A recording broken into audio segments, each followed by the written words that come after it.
Ziyaphuphuma indaba ngaphakathi kwalomakhiwo obona lapha ziphuma ezandleni zababika indaba abathembekileko nanzi ezithujileko. You were not consulted about the decision to disband the PKTT. I had never been given an opportunity to brief the ministry. Isikhulu sezobulelesi emapholiseni Lieutenant General Dumisani Khumalo utshele ikomishini kaMadlanga bona kwakufuze kubuyekezwe umsebenzi we-PKTT ngaphambi kokuthi iphatlalatshwe. He was correct to the extent that he was emphasizing the fact that this decision was a political decision. Umjaphethe kaNgqongqotjhe wamapholisa uFeroz Khachalia uthi siyarara isikhathi kwaphatlalatshwa ngaso iPKTT. The SAPS has successfully executed the search and seizure warrant that was issued for the 16th of October in Mahikeng for Mr. Brown Mokhosi. Usomabhizinisi weTlhagwini Tjingalanga oyindaba ekhulunywa kuMkhosi kutholakele bona ukuphi kanti unikela amapholisa istatement sakhe.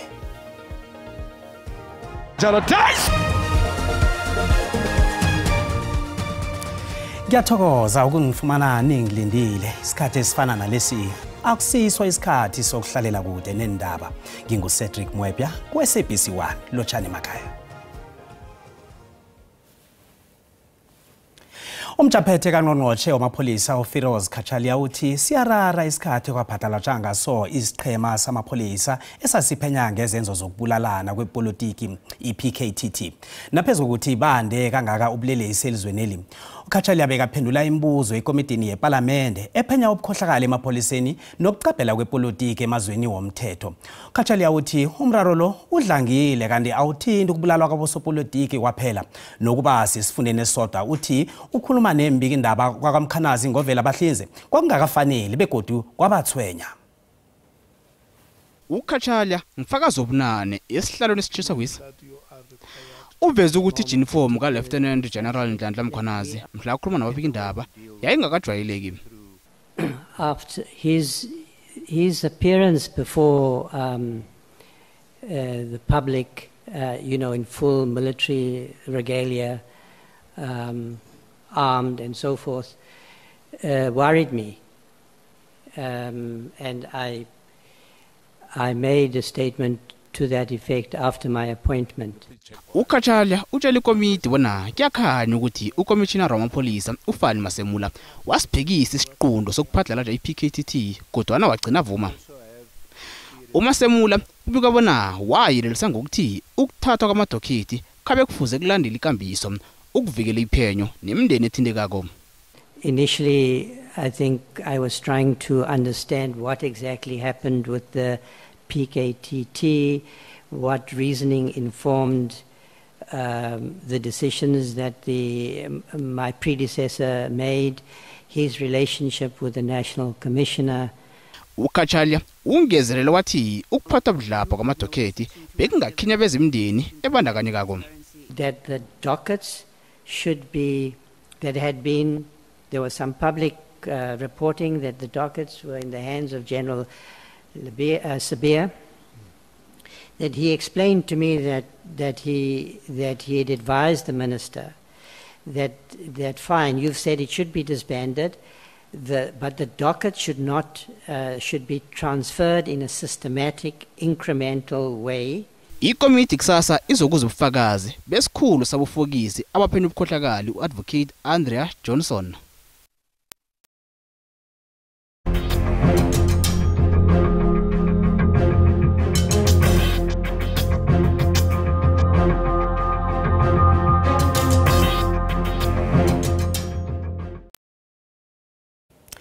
Umsolo ecaleni lokulinga ukubulala uVusimusi Khet Matlala utshele uNgqongqotjhe wamapholisa waphambilini ubheka icele ukuthi watshelwa nguLieutenant General Shadrack Sibiya ukuthi abhale iaffidavit azoyisebenzisa ecaleni elithinta umphathi wezobuhloli ezikweni lamapholisa uLieutenant General Dumisani Khumalo. Indaba le ivele namhlanje uKhumalo nakabuyela ekomishini kaMadlanga ayokwethula ubufakazi. Kanti umbiki indaba weSABC uphindile Msiza usihlanganisele nakumbiko. I-affidavit eyatlolwako leyo Itbatsho uKhumalo namanye amalungu awezobuhloli emapholiseni beba yiwatshika nokutsho nezinye insetshenziswa ezimichinyana ye-technology nabayokusearcha emzini kaVusumuzi Cat Matlala. I had met with the former Minister of Police, General Cele, who informed me that he had been approached by Mr. Matlala, informing him that Lieutenant General Sibiya advised him, Matlala, to submit or to write an affidavit. Endabeni yamadokethi uKhumalo utbatsho kwakuzokuba buchapho obukhulu bokukhulula amadokethi ay-121 asiwe ezikweni elinye lamapholisa kanti uthi amadokethi lawo agcina avalelwe eofisini likasekela likakomishinara wamapholisa uShadrack Sibiya elisePitori ngemva kokuthi kuhlakazwe isiqhema esijeje ukubulawa kwabosopolitiki eSouth Africa pha ekupheleni kukaNobayeni wangomnyaka opheleleko. Begodu utshele ikomishini kaMadlanga ukuthi amadokethi la bekungakaphenywa ukufika phi ngawo kodwana bewabekelelwe phambili siqhema esiphenya ukubulawa kwabosopolitiki esi. The discussion that talks to these dockets, the way they were and are investigated, to be transferred to a normal murder and robbery or whatever name investigation unit will not make sense.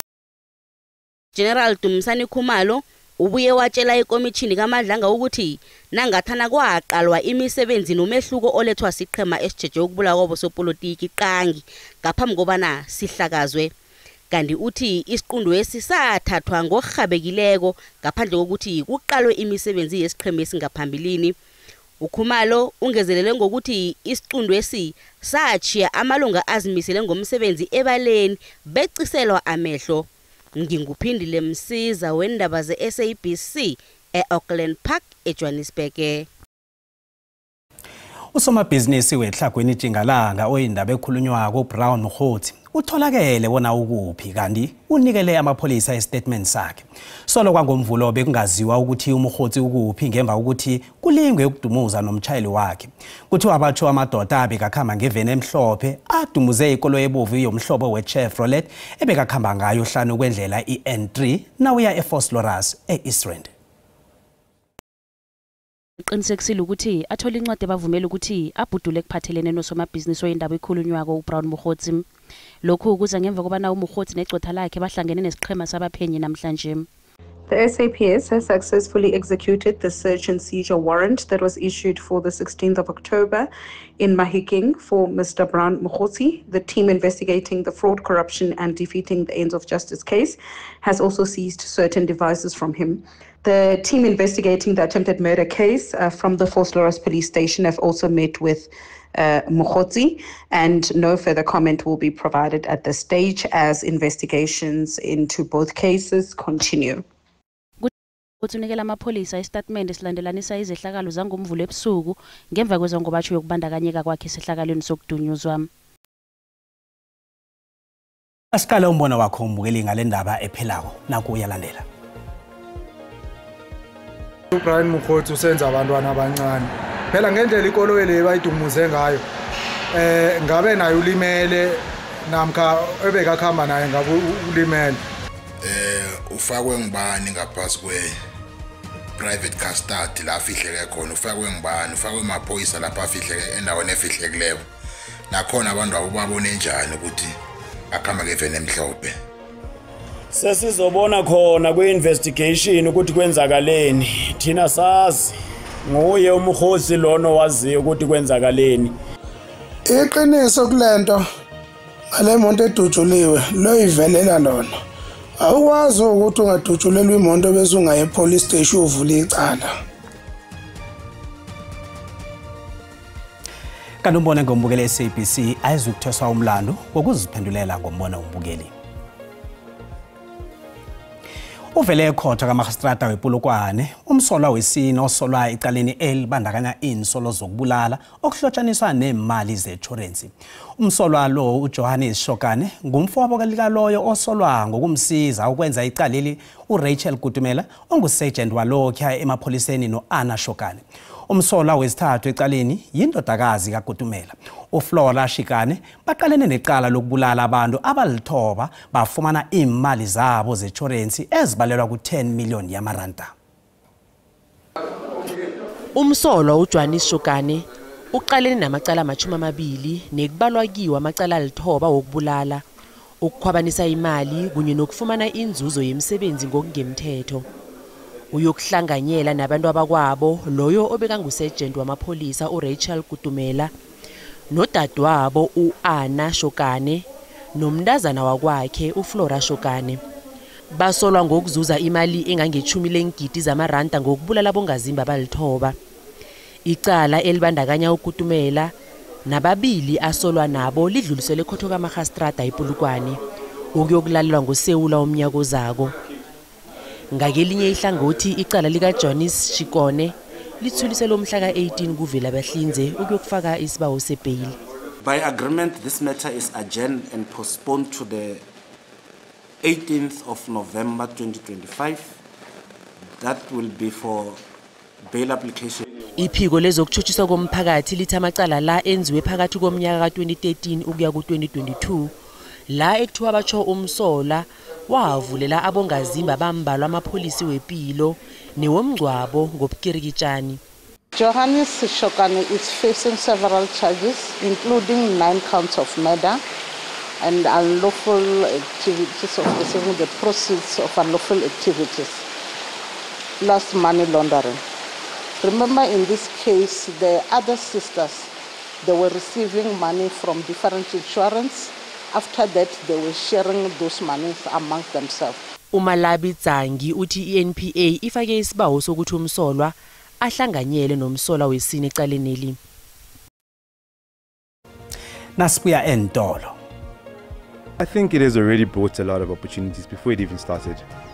I am happy that we are going to have G20 around our neighborhood, but the challenge is that they don't take good care of us. Ithomile igidigidi yokubhincela imbizo enkulu ye-G20 ezabe isingathwa kwakuthoma eSouth Africa. Abantu bayaphawula.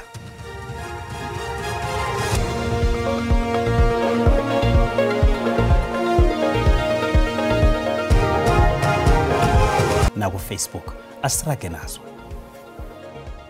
I-SABC izorhatshela bunqopha ngokusemthethweni i-G20 SA 2025. Izakhamuzi zeNasrec eSouth Africa eJohannesburg zithi ziwalinde ngamehlo abovu amathuba azokuba nembizo yabaholi be-G20. Lokhu njengoba naku sele imveke ezintathu ngaphambi kokubanjwa kwembizo le eSouth Africa pha. ISouth Africa lilizwe lokthoma enarhakazini ye-Afrika elizokubamba imbizo le eyokukhanjelwa amazwe ama-20 ekungamakhulu kezomnotho ephasini lonke. SABC ikhulumisene nezakhamuzi ukuzwa amazizo wazo ngembizo le. Nasrec nendawo eziseduze zithi kunamachuguluko amahle khona lapha njengoba nasondela amalanga wembizo ye-G20. It has already brought a lot of opportunities before it even started. All thanks to City Parks, Johannesburg and Johannesburg Zoo, I've seen them very actively around, cleaning, cutting off the trees, making sure the surrounding areas and environment is clean, you understand? Nakusesenjalo ezinye izakhamuzi ziveza ukuthwenyeka ngomthangalasisekelo obonakalako edorobheni limi. Happy that we are going to have G20 around our neighborhood, but the challenge is that they don't take good care of us. For example, we've got so many potholes. Imbizo yabaholi be-G20 lindele ukuthi ithome ngomhla ka-22 bekube ngomhla ka-23 inyanga lem. Abalimi abakhambele iconference i-Subtropical Marketing Symposium eWhite River eMpumalanga abathi banethemba lokuthi bazokhona ukungena nemakethe zamazwe ngamazwe. Conference le ibanjwa qobe eminyaka kanti ihlanganisa ababelani abahlukahlukeneko nekubalwa hlangana abalimi. I-conference ekhanjelwe balimi abamakhulu 340 abatshala inthelo bemfunda ngemfunda. bahlangene lapha bazokwabelana ngelwazi lokuthuthukisa amabhizinisi abo nokusombulula intshijilo abaqalana nazo. Like permanent people, ya lekana 8 people le batho ba di temporary bo na kwa ngwe 30 Wednesday na kwa ngwe 50 on Sunday. Abanye abalimi bathemba ukuthi conference le izokubasiza ukukhulisa amabhizinisi abo bebazivulela indlela yokungena emakethe zamazwe ngamazwe.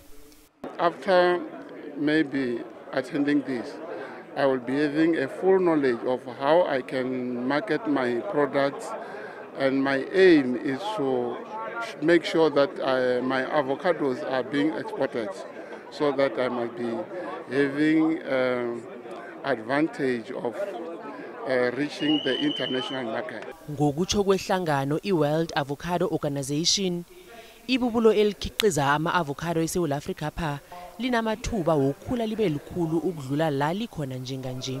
South Africa is in a really strong position as a player exporting to the global market. Currently sitting in 5th position for avocados. However, there is room for opportunity in terms of growth, and we see that not only in the UK and Europe, but as well as into India and further afield in China as well. There is huge scope for growing the avocado industry. Abalimi bahlonyiswe ngelwazi lezomnotho nelezepolitiki ukuthi baqale ukuthi bangalisebenzisa bunjani emkhiqizweni nabo.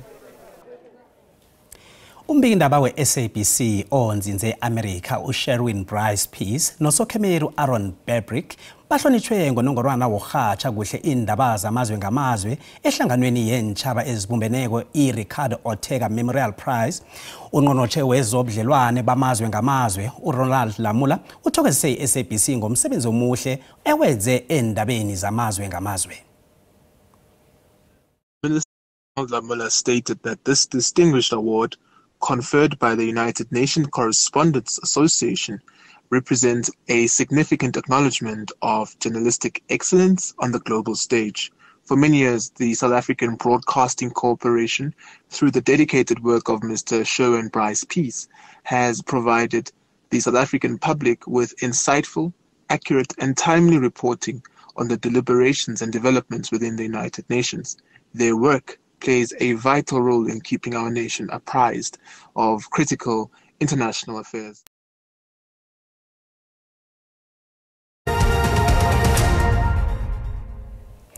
Kezemali ranta linzinzile nalinganisana nezinye imali ezikulu.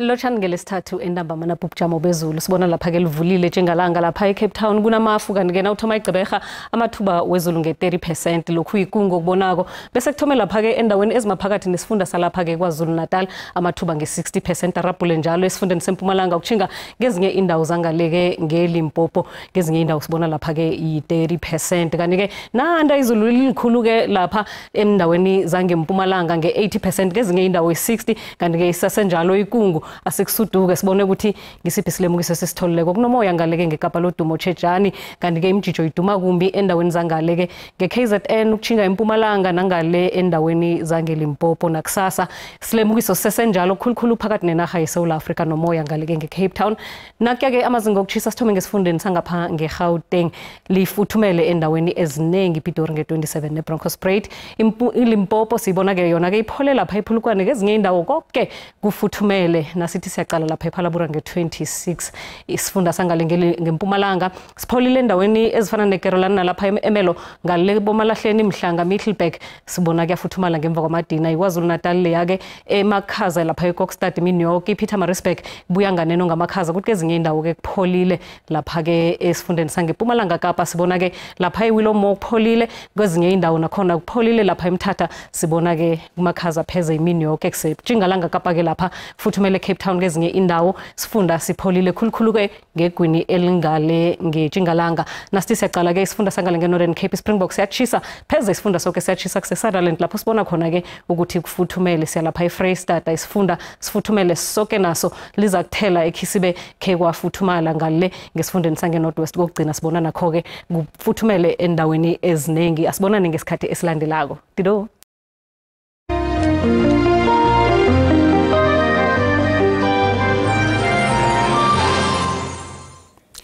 Zanamhlanje indaba ziphelela lapha khona zesizulu nakubumbana isimbi yekhoma kanti kusasa ngesikhathi esifanako ufumana ziswati zesindebele sewuzasifumana kodwa ngomvulo ngeveke ezayo nisale nomuso